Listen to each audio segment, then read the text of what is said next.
Number 1, 06.7 Energy FM.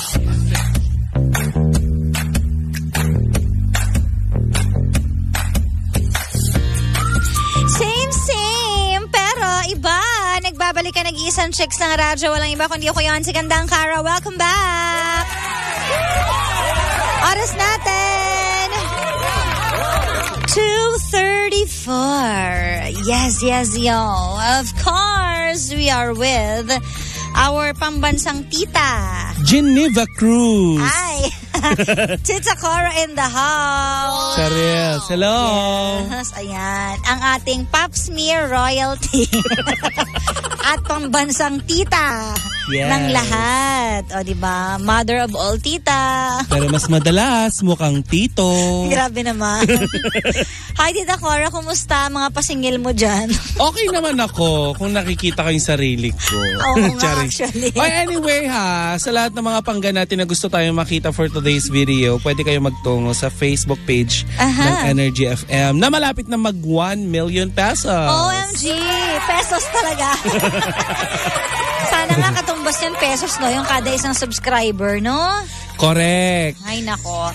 But anyways, I like your outfit. You too. Ano ba yung outfit mo? Actually, saan inspired Shein to eh. Shein. Oo, parang bigay lang yata sa akin to. Same, pero iba. Nag-ano lang ako, naghahalongkat ako ng mga hindi ko pa nasusuot kasi ang hirap ng trabaho natin, araw-araw, iba-ibang damit. Correct. Diba? Tapos, syempre may camera pa. Pag natandaan nila, ayan din yung suot niya kahapon na, oh. Nag-uulit ka din ng mga undergarments, like yung bra. Oo naman. Talaga? Hindi mo nilalaban ka agad? Nilalaban ko din naman, pero, hoy! Sobra ka naman. Tinanong kita. Bakit nag-uulit ka ba ng undergarments? Oo. Syempre, hindi naman mabaho eh. Bango nga eh. Diba? So, ibig sabihin, hindi mo agad nilalabhan? Hindi agad. Bakit? Sa bagay, ako hindi rin. Syempre, yung pambaba. Hindi kasi ako nagbabra. Yung pambaba, ang papalitan mo everyday, di ba? Oo. Ganon. Pero kapag pawis na pawis ka na, magpalit naman. Ay, oo naman, kapag ano. Lalo na kapag nag-badminton ka. Di ba? Nag-ano ka, ganon. Yung ilalim ng bra, ano na yun? Amoy... Ba't mo alam? May naamoy ka na. Kababuyan natin. Asim. Parang asim ng hapon na to. Hindi mo alam. Hindi ka sure. Hindi makakarinig si Papa Jackson. Kaya nga, kasi wala siyang asim kababuyan. ng bra. Ay, feeling ko pag naging babae si Papa Jackson, mayat maya nagbibihis. Talaga? Oo. Sa palagay mo. I-welcome mo na natin si Papa Jackson. Yes. Ano ba yun? Ano ba pinag-usapan niyo? Bra. Ganun pala ang mga babae, no? Hindi nagpapalit ka agad ng bra. Oo. Parang pantalon yan, di ba? Hindi mo kailangan palitan eh. Pag maong. Kasi hindi naman madumi yung pinagagamitan niya. Pero magpapawis yung ilalim ng dibdib ng babae. Ewan ko lang hindi ako expert, so... Ano ba yung tanghaling tapo? Ano, maghahapon? Next topic. Kaya nga, sige, next topic. Ay, intro lang naman namin yan. Pero ito na nga, welcome back. Yes, we're live. Pakishare po ng live natin sa fan page natin sa Energy. At ito na nga, pag-usapan natin yung ating story kanina sa Sincerely Cara. Yes. Yan, hindi niya alam kung ano ba ang dapat niyang piliin, kung yung mga anak niya na dalawa o yung live-in partner niya, natatay na rin ng anak niya kasi buntis siya. So, ang Paano? Ang story ay si Rowena. Meron siyang 2 anak. Anak niya yun sa una. So, nag-asawa na siya ulit ng iba. Yun yung ka-live-in niya ngayon. Tapos, buntis siya dun sa ka-live-in niya ngayon. Nasa tiyan pa lang niya yung sanggol. Di pa napapanganak. Tapos, pag nagtatrabaho siya, ang nag-aalaga nung kanyang 2 anak ay yung live-in partner niya na si Ronel. At sabi niya, mabait naman daw si Ronel sa kanyang 2 kiddos. Yan. So, kampante siya na kahit umalis ako, mabait naman yung yung live-in partner ko sa mga anak ko Until nakita niya may pasa. So, doon siya nag-start na hindi niya alam kung anong sumagi sa isip niya. Bakit may pasa?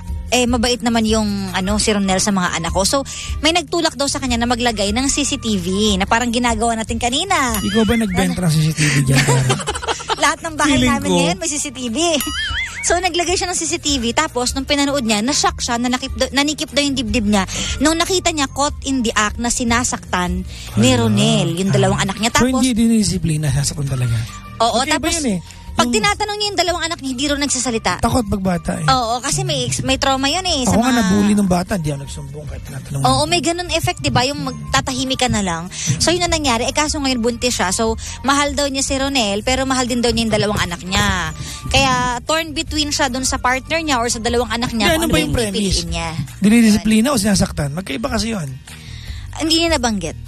Anong dahilan? Bakit ano? Pero hindi pa rin kasi di ba napag-usapan natin sa ibang mundo. Yung corporal punishment ang tawag yan eh. Ano mo na yung premise?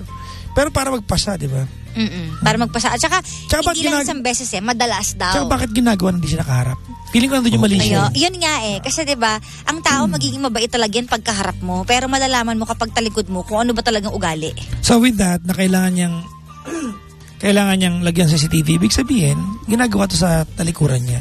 Yun. Tapos ang tanong niya kung anong pipiliin niya, makikipaghiwalay na ba siya kasi naawa siya sa dalawang anak niya or magsistay siya kasi mahal niya. Gaga yan. Tapos may sanggol pa sa tiyan niya. Ayun ngayon. Ganon. Kagagahan yan. So, ayun. Alam mo nangyayari yan kapag may ibang... Ako depende kasi hindi ko naman basta pwedeng husgahan yung lalaki kung bakit niya saktan. Pero bakit niya saktan? Ang hindi nakaharap. Bakit? Ayun na, round yun din yung one. isa sa mga tanong. Hindi, wait lang. Di ba kasi, di ba anak niya to? Anak stepdad, di ba? Oo, stepdad. I mean, yung pagdidisiplina, di ba dadaan sa kanya? Siya yung talaga nanay eh. Di ba? I mean, may basbas dapat kasi hindi niya may basbas, totoo. Kumbaga may paalam na, ako ang bahala sa ano mo since ako na yung tatay ngayon. Pero the mere fact na hasaktan mo yung bata ng... Hindi alam. Di ba? Oo. So yun. Ang hirap no? Ang hirap pag naiipit ka sa dalawang nag-uumpugang bato. Hiwalay na tapos. Period. Next topic na tayo. Wala pang next topic. Ano Ito ba yung yan? topic ngayon. Actually yun din. Diba? Pwede rin na iwalayan na lang niya. Kasi paano siya magiging ama dun sa pinagbubuntis niya kung yun doon pa mismo, lang sa hindi niya kadugo. Kasi hindi naman ibig sabihin na hindi mo anak yun sasaktan mo na, 'di ba? Oo. Parte yun ng ng kinuha mo parang buy one take one Oo. May mga ganun talaga kaya pipiliin mo talaga mabuti yung mapapangasawa mo. Lalo na kapag may anak ka. Kasi dapat approve yung mga anak mo, may respeto, yung mga, di ba? Ako kasi Ano ka? Kasi ka ba kasi? Kasi ako inubos yung pinalakol sa akin daw yun. Mahal daw ako ng nanay ko. Kaya niya ginawa yun. Kaya bang pinapalo niya ako more? Sira ulo. Umungol pa nga. Iba kasi yung dynamics ko, ang namamalo yung totoong magulang. Oo. Kasi alam mong ano yun Iba, hindi natin sinasabi na hindi kasing pure ng disiplina yung stepmother or stepfather. Pero kung nandun naman yung totoong nanay, di ba dapat dadaan yung pagdidisiplina sa nanay? O pinalo ko yung anak mo kasi matigas ulo. Hindi yung nakita mo na may pasa. Nakita mo na may pasa na kailangan maglagay ng CCTV para siguro mahuli. mag-iiba yung kwento kung sinabi niya napalo ko si halimbawa pangalan ng anak, napalo ko si si Jeng, ganyan kasi ang tigas ng ulo kanina, iba yun kinumprontahan na ba niya? Ayun, hindi pa. Rather than malalaman na lang niya na pinalo. Siguro kapag ganun, mawawalan nga naman ng mali siya kasi alam mo yung ginagawa na napalo ko kasi ang tigas ng ulo, napingot ko, ganun. Kasi ako may friend, meron siyang stepdad. Nung bata siya, nasasaktan din siya. Na kasi nung unang panahon yun talagang nangyayari yun yung talaga. Way ng pagdidisiplina. Yes, so nung panahong yun, nung bata pa siya, napapalo siya sa puwet, nasisinturon siya, pero mahal na mahal niya yung stepdad niya until now. Kasi baka naman alam niyang it was an act of discipline. Oo, ganon. So siguro depende rin sa sitwasyon. Kayo ba talaga. naniniwala nag-i-evolve ang way ng pagdidisiplina mula nung mga nag-evolve na talaga ngayon. Diba? Iba na, diba? Hindi kaya kasi ayoko rin isipin na gusto lang manakit ni kuya dahil hindi baka nakikita. Yun pa rin yung na-adapt niya, yung dating way. Yun lang, dapat sabihin niya. Pero mali nga lang na hindi nakikita ng tunay na ina. Yun, doon kasi or nag-feeling tatay kaya yung lalaki, kaya dapat naman siya maging tatay talaga. Oo. Kaya niya napapalo. Siguro dapat kausapin niya talaga. Tanungin niya, anong mo, intensyon mo sa ginagawa mo at ba't di ko alam? Pero may kasalanan talaga dito, yung pusa. Bakit yung pusa? Hindi kasi wala kang pwedeng sisihin. Si ate girl, nasa trabaho ba? Nasa trabaho. Diba? Kulang din naman yung oras niya para sa mga anak niya. Tapos, di mo na siya pwedeng sisihin kasi nga, mahal din niya yung lalaki. Si kuya naman, idadahilan niya, gusto ko lang disiplinahin yung anak mo. So, sino sisihin natin? Alam mo, ako for me, personal opinion ko, it depends kung sino ang priority mo ng pagmamahal. Kasi ikaw, bilang ako, ikaw nanay, kung ikaw. Ay, kiss agad. Priority ko anak ko. Oh, yun. Priority ko anak ko. Makakapagmahal pa ako ng iba na may respeto sa akin at may respeto sa anak ko na hindi sasaktan or 'di ba kung ito yung way ko na ayokong may mananakit sa anak ko, sasabihin ko sa kanya ayoko ng ganun, so huwag mong gagawin. Alam mo na papanahon 'tong pinag-uusapan namin kasi may pinapanood kami ni Papa Jackson kanina. Oo, sa mga stepdad, no? Oo. Kailangan mong i-vet, lalo pag may anak ka na, single mom or single dad ka, yung magiging karelasyon mo. Totoo. Balik ako yung kwento, ano? Alam mo, indicator kasi yung the mere fact na kailangan niya maglagay ng CCTV just to find out kung pinapalo yung anak niya ng palihim, indication niya na iba yung pinapakita sa harapan niya. Yun nga. Kasi hindi niya natanong kailangan niya maglagay ng CCTV. That's a clear indication na na what's being shown to her sa harap-harapan ay iba pag hindi na siya nakaharap. Correct. Totoo yan. At nakakatakot ngayon pag hindi mo sobrang kilala yung makaka-partner mo at may anak ka. Syempre gusto natin ituturing din ng partner natin yung anak natin na his own. Wala tayong mababalitaan na anything na nasasaktan yung anak natin. Kaya maging maingat din tayo sa pagpili ng ng makaka-partner natin sa buhay. Kasi forever yan eh. Diba? Pag pumili ka ng partner, ibig sabihin, siya yung makakasama mo pagtanda hanggang sa mamatay ka. At saka the moment na pumasok sa buhay mo yung lalaki, yung pamilya o yung dinatnan niyang pamilya, yun ang una niyang papakisamahan eh. Correct. So, mainit ang sitwasyon. Hoy, may mga kilala kong mga kilala ko from the past na ganyan. Pero yun nga lang, kasi maaaring magdulot ng trauma dun sa bagets. Sa bata. Oo, yung ganyan. Pero kung ako sa'yo, ang pangalan niya si ate? Si Rowena. Naguguluhan pa siya? Hindi niya kayang piliin yung anak niya? Oo. Or dahil baka buntis siya kaya hindi siya makapili? Siguro isang bagay din yun. Siyempre, alam mo pero naman. Pero hindi nang tanong niya eh. Oo, kung sino pipiliin niya. Kasi naaawa siya sa anak niya at may pagmamahal naman siya dun sa partner niya. Hirap niyan. Alam mo, kaya minsan yung ibang mga single mom, hindi na nag-aasawa. Lalo na pag may mga anak silang babae. Kasi sobrang pagprotekta nila. Like me, ako, talaga ako, ang nanay ko, kaya ngayon na lang siya ulit nag-asawa kung kailan nagdalaga na ako. Kasi ang katwiran niya before, habang lumalaki ako at nagdadalaga ako, hindi ako mag-aasawa ulit. Kasi ayoko magkaroon ka ng stepdad. Kapag nagkaroon ka ng stepdad, matatakot ako kasi maganda ang anak ko, baka ma-rape ang anak ko. Advance siya mag-isip, baka kung ano mangyari sa anak ko, gusto ko ako na lang muna mag-aalaga. So natatakot siya na magpapasok ng ibang lalaki sa buhay namin para nga naman maproteksyonan ako. Kaya pala ganun din yung nanay ko. Hindi kasi maganda yung anak ko. Maproteksyonan ka. Baka kainin niya kung sino mo pang asawa ko. Kagatin. Aso. Hindi kasi hindi maiiwasan yun. Tsaka alam nyo, ito mas worse pa. May mga stepdad na hinahalay. Yung mga anak nung, di ba? Nangyayari yan sa totoong buhay. Yung minsan, akala natin yung pagmamahal ng stepdad doon sa babaeng anak, kumbaga, pagmamahal ng isang ama, yun pala, eventually, nag-iiba na. May mali siya na. Yun. Nagiging gano'n na. Kaya nakakatakot pa rin, no? Kaya talagang kilalanin yung mabuti ang ipapapasukin nyo sa buhay ninyo. Actually, itong pinag-uusapan natin, pwede rin namin i-relate dun sa pinag-uusapan namin kanina tanghali. Yung issue ng ni Miss Sharon Cuneta at saka ni Casey Ayan ba topic nyo kanina? Isa sa mga topic namin kanina. Na-topic na sinabi ni Sharon na sana tularan din ng ating mga pangga na may mga na may mga pangalawang pamilya na. Blended family. Oo, blended family. Taray, blended family, parang kape. For the cappuccino nasa gitna. But anyway, yun na nga. Sabi ni Miss Sharon Cuneta na mas ina siya kaysa asawa. 'Di ba? Kung magkakaroon ng sigalot sa pagitan ni Senator or dating Senador Kiko Pangilinan at saka ni Casey Concepcion, mas kakampihan niya si Casey. Para lang tapusin yung mga ugong-ugong ay yung mga usap-usapan tungkol doon sa So sana ganun din, 'di ba? Itong si Compumpuruhus. Piliin. Sino? Si King Karaha. Piliin niya tong mga bunakis niya, di ba? Anong klaseng inak ka? Charing. Ay, sorry. Yan yung mga basher. Yun nga. So, mahirap din talaga magtiwala sa Hindi ibang kahit kanino kang nanay magtatanong, pipiliin nila yung mga anak nila, di ba? Hindi rin. May mga ibang pinipili ng partner. Din, meron. Pipiliin yung pipiliin yung... May kilala nga ako eh. Alam niya nire-rape yung anak niya eh. Hindi niya pinapakulong eh. Oh my God. Totoo. Yeah, so, alam niyang nire-rape yung mga anak niya nung kinakasama niya. Hindi niya pinapakulong. Paano yung reaction? Pero bakit naman hindi niya pinapakulong pero galit siya? Hindi rin. Magka-live-in pa rin sila. Nagsasama pa din. Ilang beses na yan eh.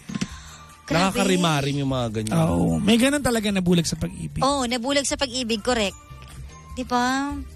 Hirap. Tapos yung mga anak pag lumaki na, isusumbat yun kasi hindi mo ko panroteksyonan nung bata pa ako, hinayaan mo na ganyan-ganyan. Diba? Doon nag-aano yung sigalot. Ang laking factor nun sa paglaki ng bata, lalo na kung minor de edad pa. Oo. Tapos kalalakihan niya, nakikita niya yung nanay niya na walang pakialam kahit na hinahalay siya. Tsaka malaking talaga traumatic experience sa isang bata. Yung sexually abuse at saka yung physically abuse, yung ganyan. Correct. May factor talaga yan sa paglaki eh. Kaya as much as possible, ingatan natin. Liwanagin natin ha. Yung disiplina ako, kanya-kanya kasi yan eh. Ako I am into corporal punishment. Yung pamamalo, hindi para gulpihin, magkaiba yun ha. Namamalo ka ba? Hindi ako namamalo. Pero naniniwala lang, tinan mo, hindi tungkol sa akin to. Hindi, halimbawa, personal question. Hindi, kumbaga, tawag nito, naniniwala ako na gauge na magulang yan eh. We cannot tell a parent not to do it or to do it. Oo. Pero alam na magulang kasi pag biological, alam niya yung hangganan na pagdisiplina talaga yung habol mo. Iba kasi usapan pagka stepfather or stepmother, nagkakamali siya eh. Diba? Lalo sa bata, diba? Lagi isipin ng bata, lalo mga bata ngayon. Hindi naman nga totoo ang tatay So, iba pa rin yung dadaan ka sa yung anak mo Yung anak mo, sumasagot sa akin, binabastos ako. Pag ikaw yung nanay, pag ganun tapikin mo yung bibig. May basbas na magulang eh. Pero yung kailangan mo maglagay ng CCTV para huliin, ibig sabihin, you don't have that kind of conversation na kailangan mong huliin sa ibang paraan. Kasi ibig sabihin, iba yung pinapakita sa'yo ng harap-harapan, iba yung ginagawa pag hindi ka na nakaharap. Wala nang tiwala. Totoo. Nako, kaya ang hirap talaga sa panahon ngayon. Kaya kung ako sa'yo, since hindi ka pa naman nakakapili, isama mo sa trabaho yung anak mo. Sama mo yung dalawa para walang problema, no? Tsaka bakit nasa bahay yung lalaki tas ikaw nagtatrabaho? Diba? Huwag mo nang intindihin yung part na yun. Hindi na ang problema yun. Bakit mo Hindi nang gigigil ako. Kasi buntis pa nga, diba? Buntis pa nga kasi. Siya may offer. Sabagay. Hindi, buntis na nga siya nagtatrabaho, diba? Hindi magma-maternity leave na siya. Malapit na. Ayun. Diba? Baka naka-work from home yung lalaki. Tapos ngayon mga bata, pinalo. Balay mo, pwedeng ganon. Pwedeng ganon. Nainis. Ano ba? Titigil, ganon. Oo. Still, hindi pa rin tama eh. Client meeting pa naman yun. Client meeting talaga. Nawala yung account dahil sa kanila. Ginulpi niya ngayon. Pwede mo na kung talagang walang mali siya. Pwede mo sabihin, napalo kay mga anak mo kanina. Ang tigas ng ulo eh. Bilang mo ng Jollibee para mo-disiplina natin. Kausapin natin, hindi na umulit. Pwede naman ganun eh. Walang tamang komunikasyon. Diba? Oo nga, bakit wala nga tamang komunikasyon? Jowa mo naman. Yun nga, parang takot nga din siya kasi nagsi-CCTV siya eh. Baka siya din binubugbog. Ewan ko, hindi ko alam. Huwag natin dagdagan. Mag-part 2 ka nga ng ng story mo. Ano nangyari? But anyway yun, kung ako lang, pipiliin ko yung mga anak ko. Diba? Construction worker part-time daw, diba sabi? Ano ba? Alam niyo ba yung kwento ito? Hindi na kwento sa akin. Kanina sinabi. Construction worker part-time. Oo. May Marlene, nari mag-guess ka nga dito. Anyway, so ayun, anyways, ingatan din natin ang feelings so, ano pa yun nyo doon? Ingatan, ako hindi.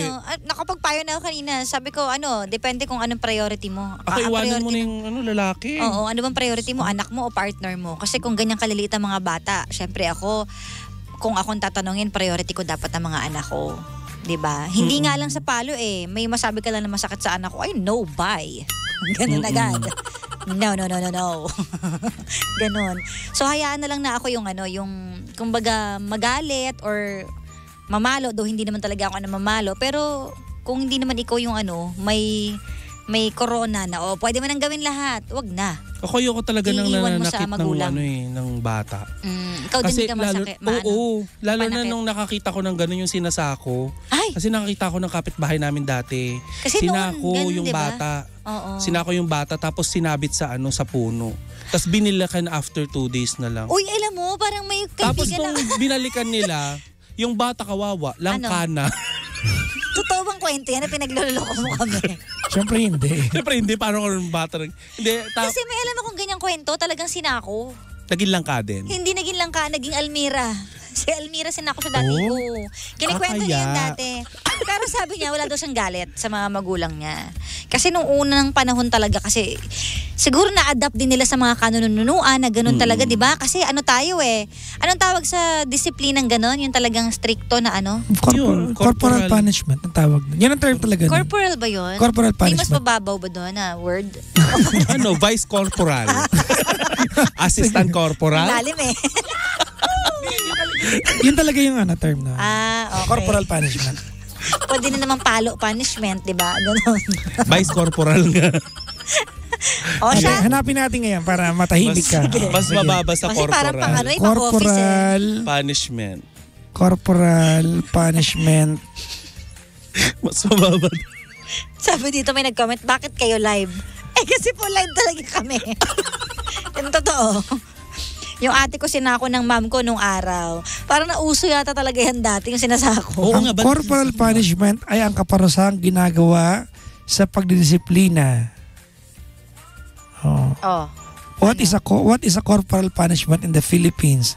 Parents in the Philippines discipline and punish their children through the use of corporal or physical punishment in the following forms: spanking, Ayun, Ay. spanking. with hands, pamamala ng hands. kamay, pinching, pangungurot, hitting with an object, twisting the child's ear, pingot, pulling the hair sa bunot, slapping the face or head, or confinement in a sack.